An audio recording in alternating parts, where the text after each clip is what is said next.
Good morning. Welcome to another episode of Catapult Your Career, where we delve into the reality of various careers and explore practical advice to enter numerous professions. And today, I'm really pleased and honoured that I have a lovely lady in Super Julie Braun, who's a founder and CEO of Super Purposes, to join me in our conversation today. How are you, Julie? I am fantastic, Michael. And, as always, call me SJ because we're friends. Um, Doing great. I'm here in Southern California in America, and it is very hot out today. Yes, yeah, I can only imagine. Thanks, SJ, for kind of for that. And what is it? What's the heat like over there? I know you mentioned in passing, but how hot are we talking? Today it's going to be 111 degrees Right. Fahrenheit, which is what is that Celsius? I think I checked, and it's something like 42.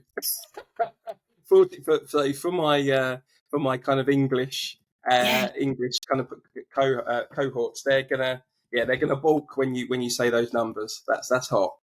it's very hot, but it's very hot here all summer. It is the desert. So, anyway, Yes. that's what you get. Anyway.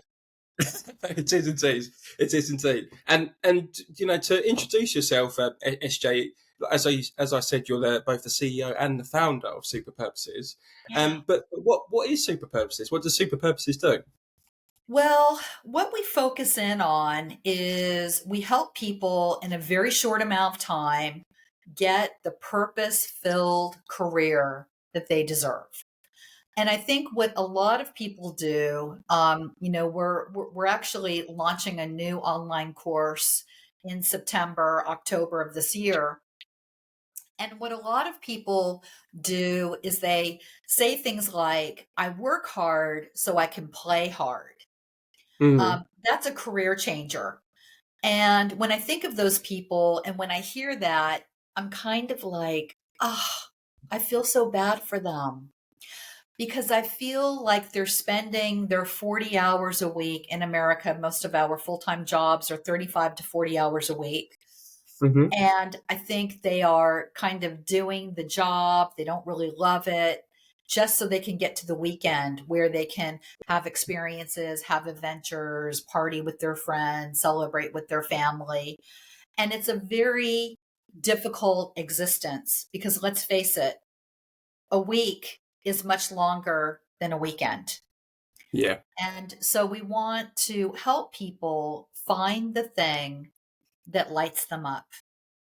It's different from a dream job, which always feels like a myth to me. It always feels like a fantasy. When you have a meaningful job that has purpose and that aligns with your mission in life, like why are we all here? That's the question I ask often is why are you here? And very often our clients will say, well, I have my family. They'll go to whatever is closest to them. But I go back to, no, I'm just talking about you.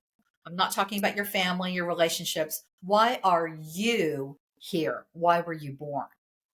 Yeah. And it gets people into that mindset of, oh my gosh, I maybe have a more important reason to do the things I do.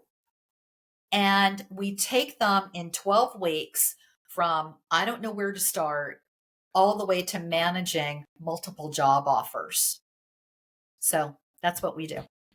That sounds pretty awesome to me, SJ. I think, and there's so many kind of insightful things you shared with us that I hope kind of listeners kind of take on board. And I reckon there's a lot of people who, unfortunately, will be kind of nodding along as they listen. That, as we say in the UK, they live for the weekend. Like just what you said, they just kind of grind it out just to get to that weekend, and it's a shame. Like you said, you feel almost sorry when you hear people in that state, don't you?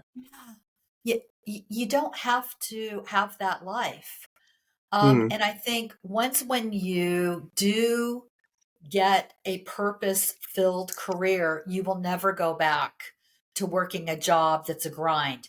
Now, don't get me wrong. Sometimes I do grind work because I have to pay the bills and maybe things aren't going great and I have to do a couple side hustles. Maybe I have to do a couple consulting gigs or do speaking engagements. And it's not really my core thing that I'm doing here as a founder and CEO. But I find joy and I find purpose and meaning in that work now too.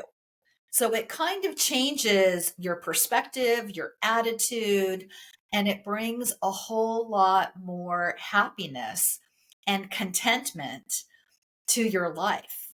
And I found this about 10 years ago. Really, Super Purposes has only been around for 5 years. We're still a startup. But 10 years ago, I started going through this major change in my life. Mm. And the first thing I did is I got sober. So I was, drinking a lot. Had been drinking for over 37, 38 years. That's a long time. And I realized that I wanted to spend the second half of my life differently. So I got sober. That was the first hurdle that I jumped over. The next one was I started to release all of my material things. So I got rid of my house, my car, my stuff, and I became a digital nomad. And then I started finding more and more purpose in my actions, which led me to Super Purposes. And it really kind of clued me in that I was discovering my own liberation.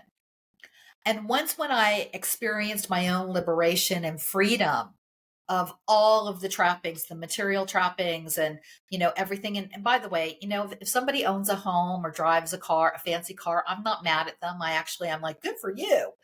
It's changed my life. So from that liberation, it has really helped us as Super Purposes understand that we want to help other people find their liberation.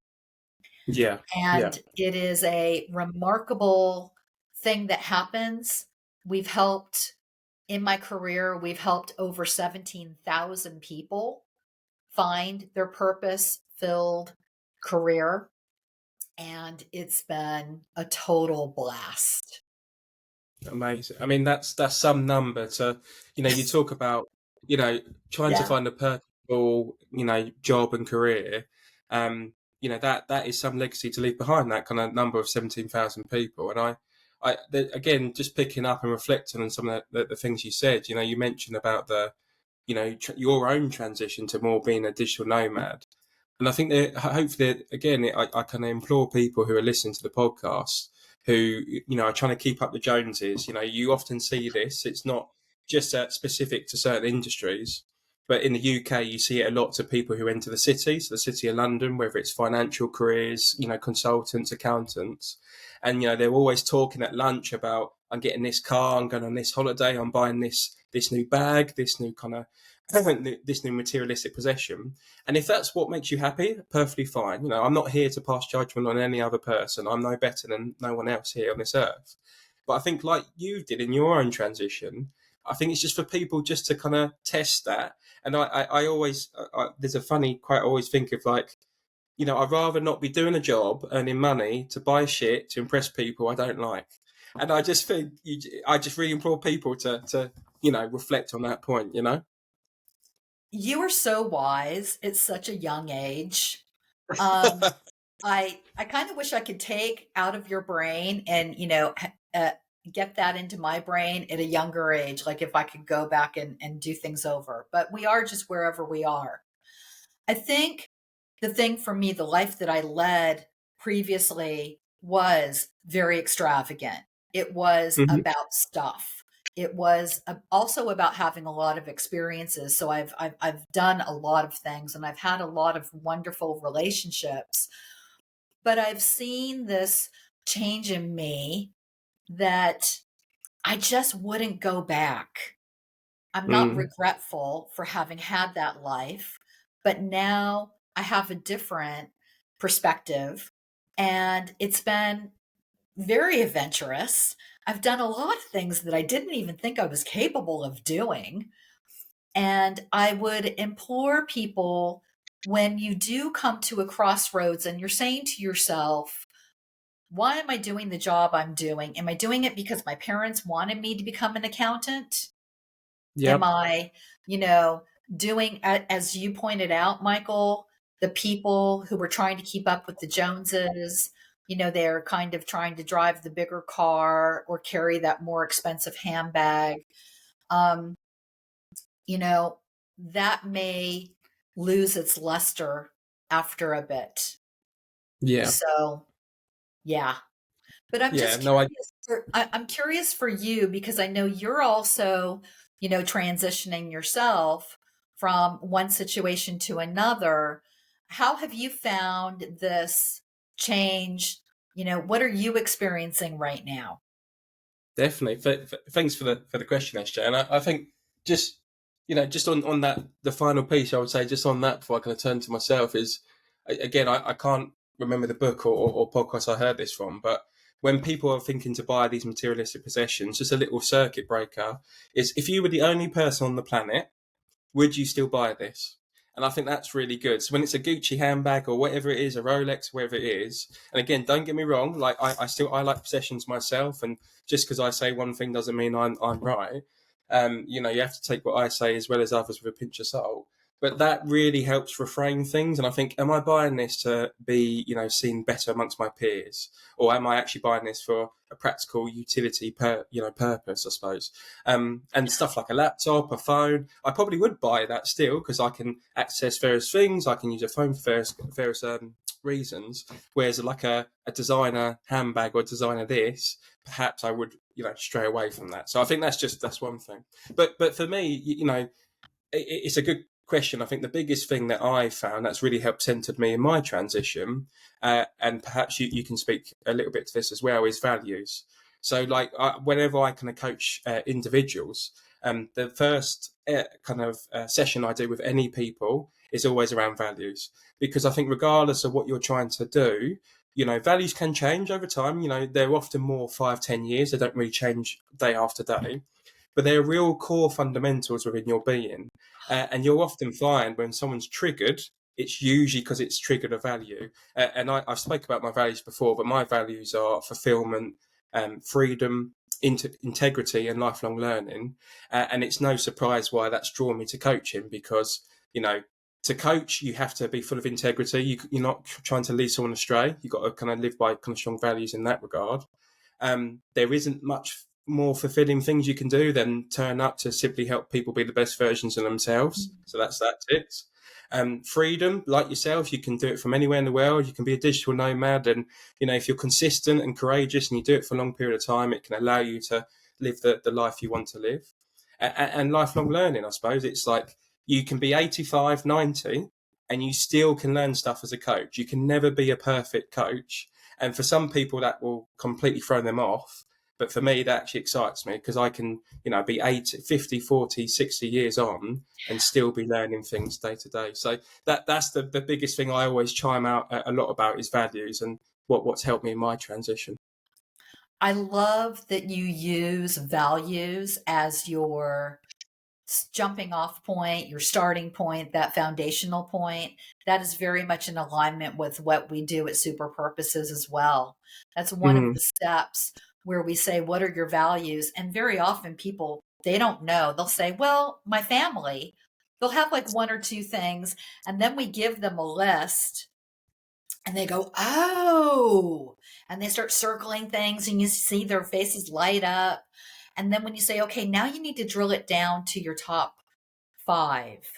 Like, you can value the whole list. You can just circle the whole list and say, but not all of it is as important as those top five. And once yeah, when they drill that down, now align your values with where you want to work, because the place you work needs to have the same ingredients that matter to you. So yeah. I love that you brought that up. Oh my gosh, my friend, we are total soul. What do I want to say? Soul siblings. No, I would be like the great auntie or something at this point.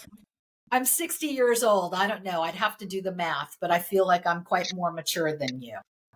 Well, you know, I have a lot to thank for my parents, and of course, I have to take some responsibility myself. But my parents also had me late in life. So my dad is in his mid to late 70s, so he had me very late in life, and my mum is mid 60s. So yeah, Okay. you're not. I wouldn't say you're an aunt. You're not Okay. that old. You're all good. Okay. All right. All right. So Um, with values, we've touched on kind of like you said. It's nice to hear it's a shared thing that we both kind of focus very much on helping our clients to have that transition and find jobs. I'm wondering, is there any other kind of strategies or kind of key insights that you focus on in super purposes to kind of help people with their career? yeah, we're kind of oddballs. We're kind of a cabal of weirdos at our company. Uh, we have tons of creative people, and we're all over the map, and all different ages and backgrounds. And I think what we bring is thinking that is not common in this industry. So one of the things in America, I don't know about England, you can fill me in, but one thing in America is whenever somebody looks for a job, they immediately go online and they start filling out online applications. Hmm.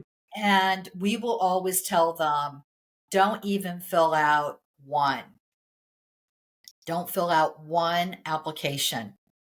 It is a broken disaster. Particularly in America, only 20% of all jobs are online. So the other 80%, which is the bigger piece of the pie, it's not even online. Yeah. So the way to get to those jobs is by identifying where you want to work and then start making friends at that place, develop relationships, start getting, some people call them informational interviews. I like to just call them a conversation. Yeah. Michael, you and I have met. I'm way across the pond from you. I'm on the other side of the land. And yet here we are starting a friendship, getting to know each other. I've already invited you over to stay, in my casita here in California. And so this is what I mean when we have these kind of relationship starts, you will start thinking about me for opportunities that come your way that you don't want, or maybe you think, oh, we should get SJ. She could fill that spot in a second. And likewise, I'm going to be thinking about you, things and ways that we could work together in the future. So that's what we teach people. And what Mm. happens is they end up getting a job that is much more determined upon their desire, their target, their audience that they want to work with versus randomly just filling out applications that go into a machine anyway. No human being sees the application. No. So we teach people a different way of getting the job, landing where they want to land, working with the people who are going to honor them, being in that environment. And it's just a different way of doing it. And I think it's a more successful way, because there's more happiness that's aligned with you making the determination of where you want to work versus what's available. Yeah, no, 100%. I know you call yourself loads of creative oddballs, but I think you're onto a winner with that one. In the kind of third pillar of the coaching I do, it's called How Will I Get There? One of the key bits is exactly what you said, is around networking, because I've seen various studies in the UK. I would say it's more like 40%, perhaps 40% of jobs are not actually advertised, and they're kind of just vacancies within organisations. So it's still a large old portion. And yeah, I'd say, and I also think it kind of saves you some potential pitfalls. That you can have good jobs, bad jobs. I honestly think it's all learning. I don't really see it as failures, but what it can do is when you talk to these people, so you find a career, you find a company, you find a role, and you can approach people in that organisation. they can tell you the things that you wouldn't see in a job description or even on the website. They can tell you what actually is the company culture like and what actually are the learning opportunities. Yes, they have it plastered on their website, but when's the last time they've done some sort of learning or personal development, in their career? And it can give you some real tangible kind of gold dust in terms of advice. And they might even say to you, people you're very surprised actually how open people can be on LinkedIn when you approach them and ask for advice. They might say it's a really good job for this, but actually, if I was you and I wanted to start early, I would, the industry is great, but I would actually look at X, because they might give you much more opportunities for personal development. Whereas this is the sort of place you want to come once you've got that personal development behind you and you're wanting to start cash in on various other kind of bigger projects and more responsibility, for instance. So I completely agree with that point around networking. I think it's really, really powerful. Yeah, and I think the other thing, so I love that you brought that up. So that's like another benefit, and even another benefit that just bubbled up for me as you were talking is your competition isn't doing what we're talking about. Yeah. Your competition is going online, they're filling out an application like everybody else, but you can be the unique person who is actually working with a coach like Michael or myself or our company and really kind of being more in charge of what you want, where you're going to go, what Hmm. that's going to look like. It is a very different approach. It is, some people have told me, oh my gosh, it seems like it takes so long. It's 12 weeks. Um, the reality is, I think it's faster than filling out a million applications to never Yep. hear from anybody. So Yep. I think it's a faster approach. I think it's a y- more direct approach. And I think it's a more fulfilling approach because you're syncing up what matters to you to your mission and what you would be doing at a company or working with an individual. It doesn't necessarily have to be that you're working for a company. You could be working for a nonprofit organization. You could be working for a specific group of people. You mhm. could start your own business. There's a lot of, ways to make money and have a career. Um, so yeah.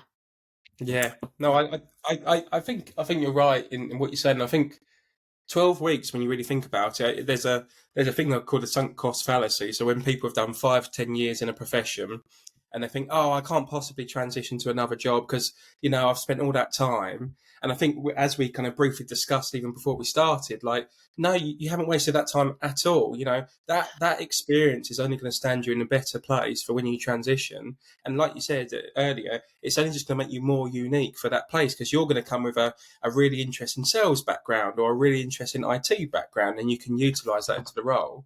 And yes, you might have spent 5, 10 years in a certain career or certain industry, but like you've got another, unfortunately, I hate to say it, most usually 20, 30 years in your career, because obviously, pensions and all the rest are kind of going up and up in terms of when we can kind of take those things. So is 12 weeks really a long time to kind of make the most of that 20 years? Definitely isn't.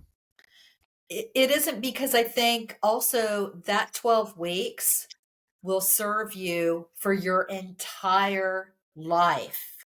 What Hmm. you learn, the tactics, the tools, the negotiating, the understanding that an interview should never feel like an interrogation.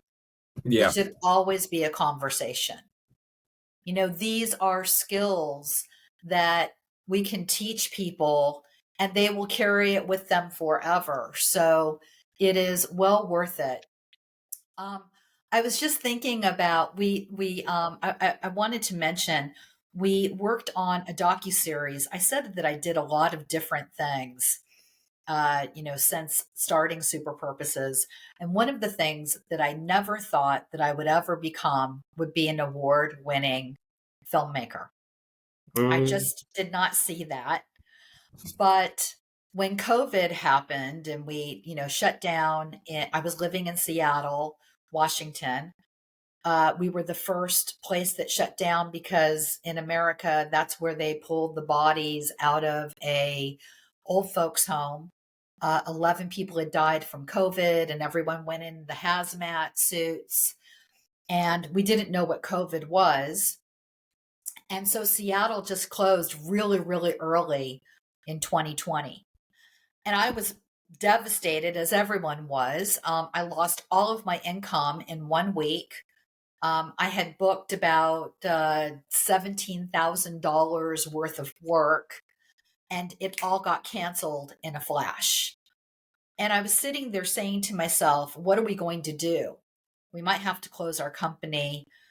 And I came to this realization that we're not the sort of people that run and hide from a problem. We actually run towards the problem. We're the firefighters who run into the fire to save the people. That's always the visual that I have for this. So then I said, how are we going to help other people in this predicament? So I said out loud, I always tell my ideas, my really weird ideas, I tell them to people who already love my ideas. So they Mm-hmm. just confirm whatever I'm coming up with. And I went to my team and I said, I think we should do a docuseries on unemployed people during COVID and help them get jobs. And everybody was like, yeah. And I said, okay, I said it. You agreed. Now we have to do it. That's part Yeah. of that integrity piece, right? So we casted 5 individuals across America. They were unemployed or underemployed. They were all walks of life. And we shot everything through Skype video. They set up their cameras as a second camera. So we had them set up, for other shots. And we basically created a docuseries. And we just won our first award. We're up for 2 more awards, and we take them through a 12-week journey where they take our online course. I'm their personal coach, their career coach. And, there's some laughs, there's some tears. I probably cried the most. But it really was fun and exciting. And because we just won our first award, we have our IMDb page. We're the first company in the world to have an IMDb page, but we're not an entertainment company. So this is totally new. And we're getting a lot of attention for it. So it's really been exciting. Yeah, and honestly, firstly, congratulations on being award winning, and good luck with the other two. And Thank I think, you. like, it's really for our listeners. I'm thinking for those who are listening in, it'd be really interesting to hear of those kind of 5 people that you were their personal kind of career coach. What were some of like the kind of the key insights and the things that you felt like helped them? Because I'm wondering for the people who are listening, they can obviously take some, and I will definitely include links for people to watch that. No doubt. But what were some of the key insights that people can take away from that experience? Do you think?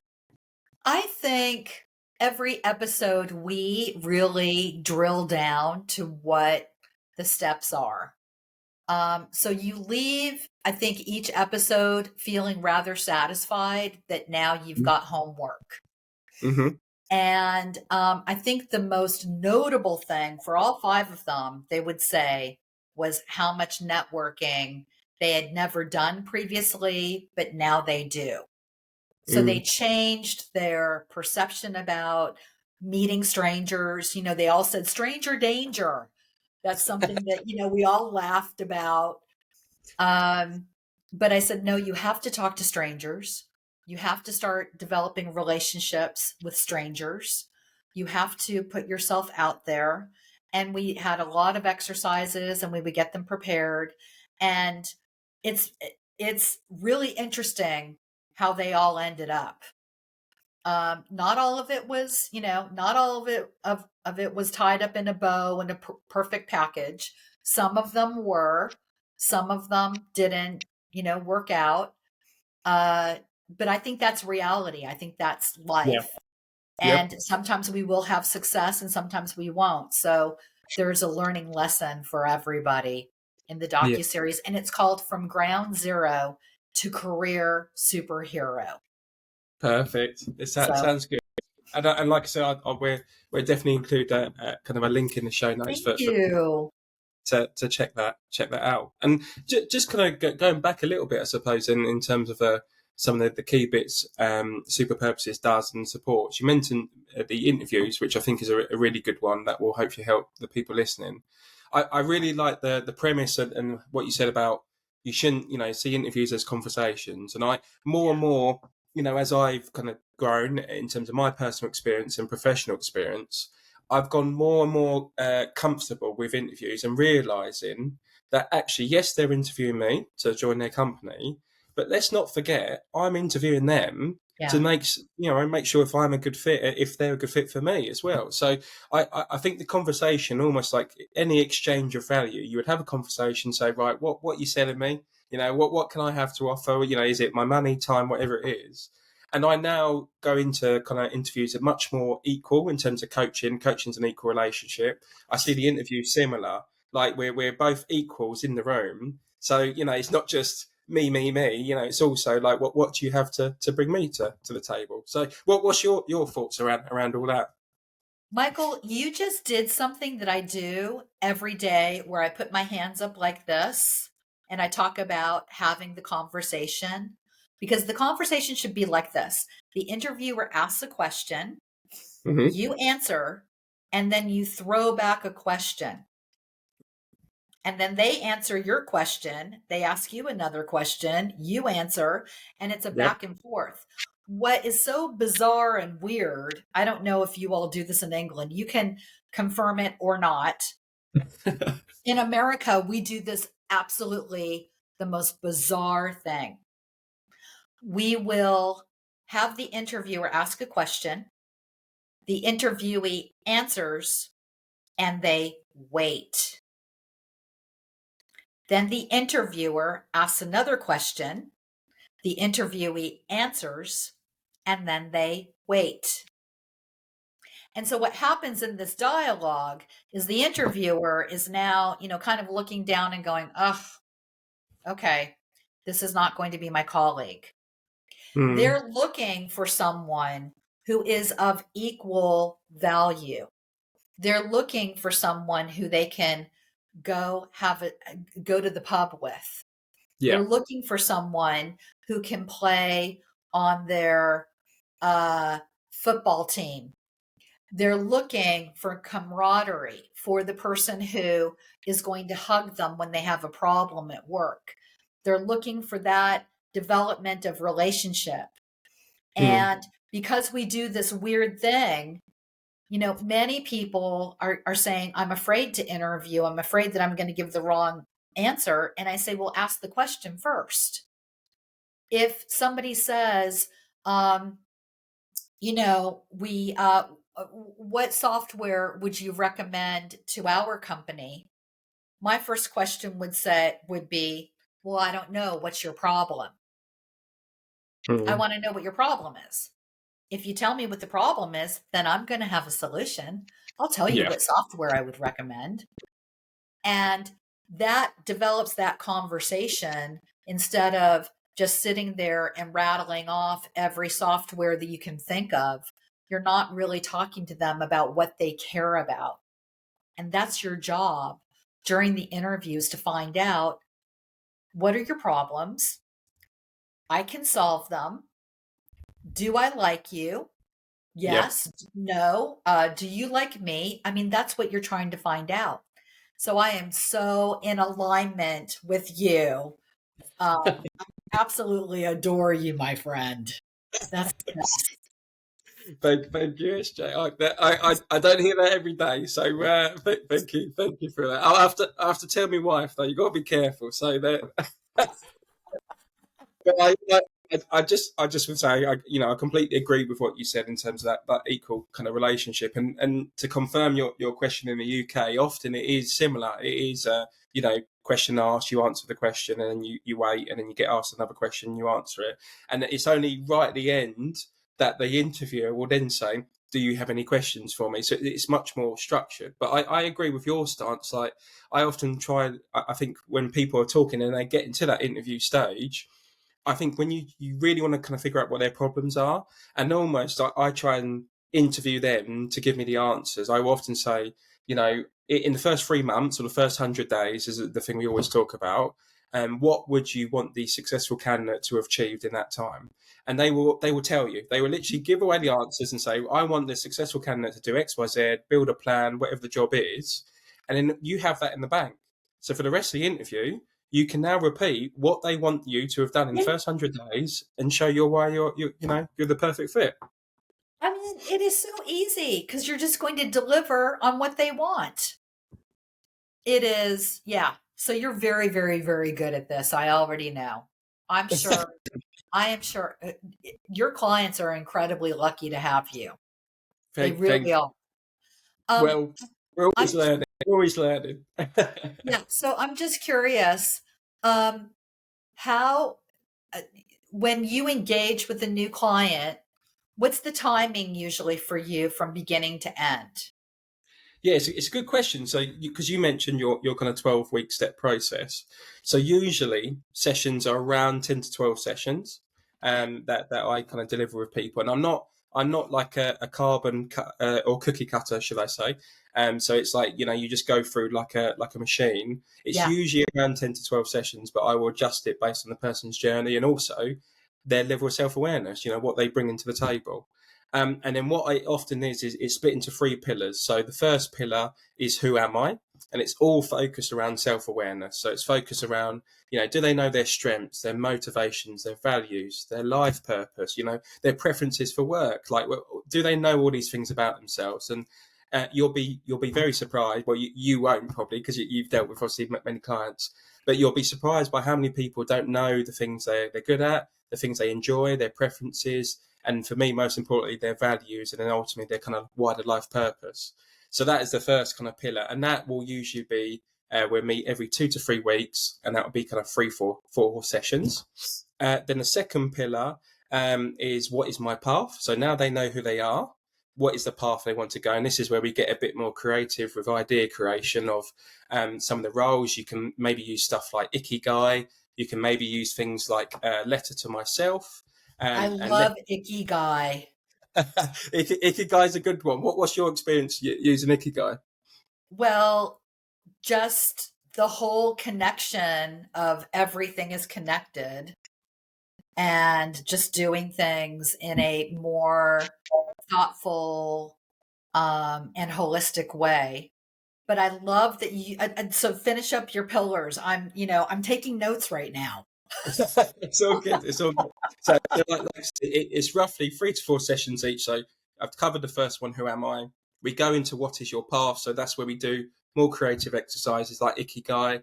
And there's things like letter to myself, where you kind of put yourself in the future, a year ahead, as if you're already there, and you write to yourself.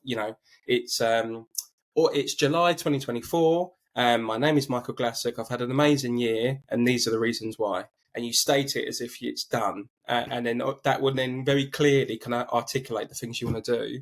And then the third piece sometimes is we might utilize visualizations, which for me as a visual person is probably the most powerful thing. So that's really putting themselves into that state, and I will ask kind of provocative questions around their senses. So they're, what can they smell? What can they see? Who are they talking to?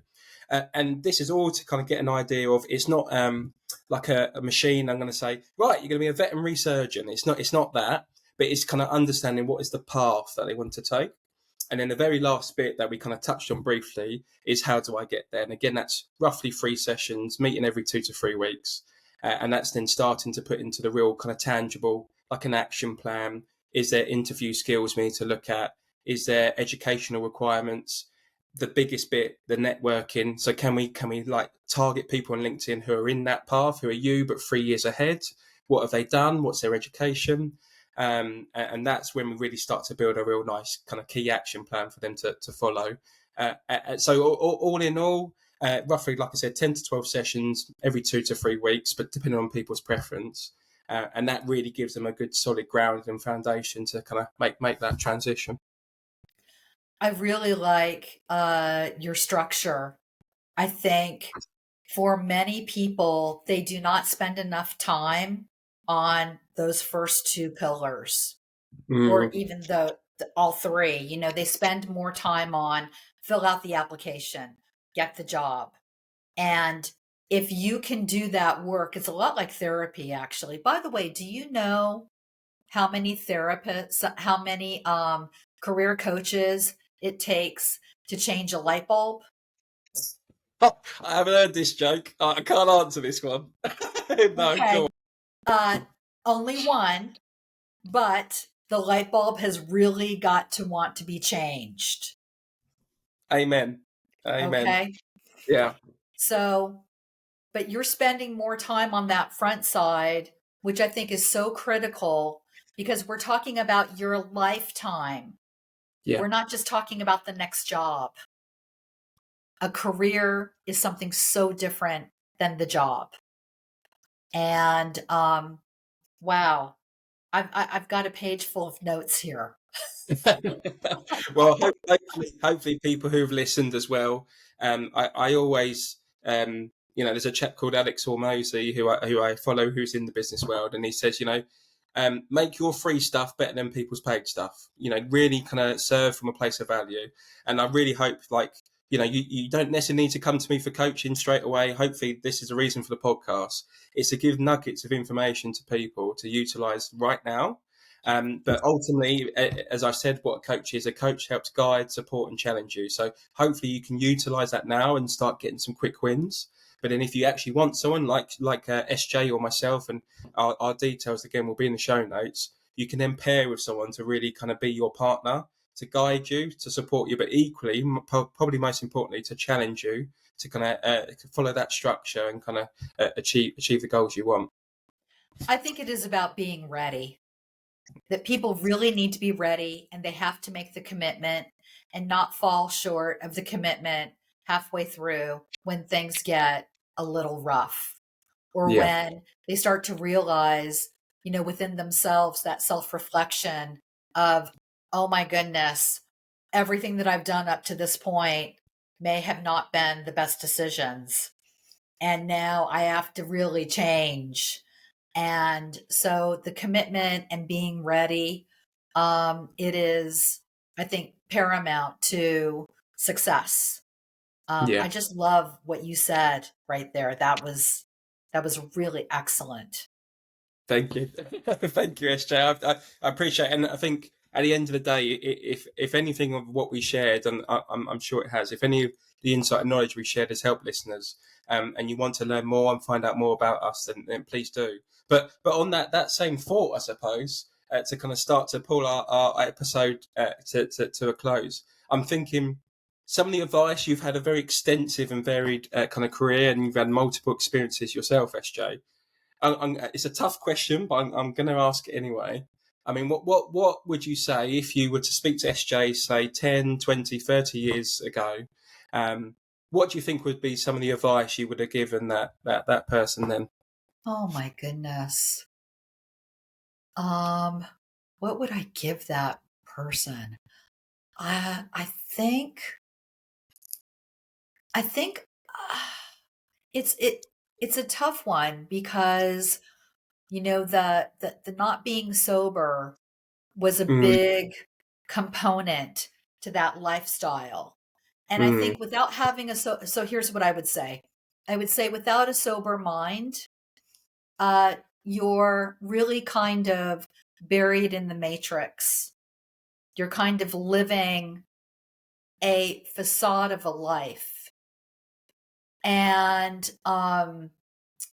to get sober sooner.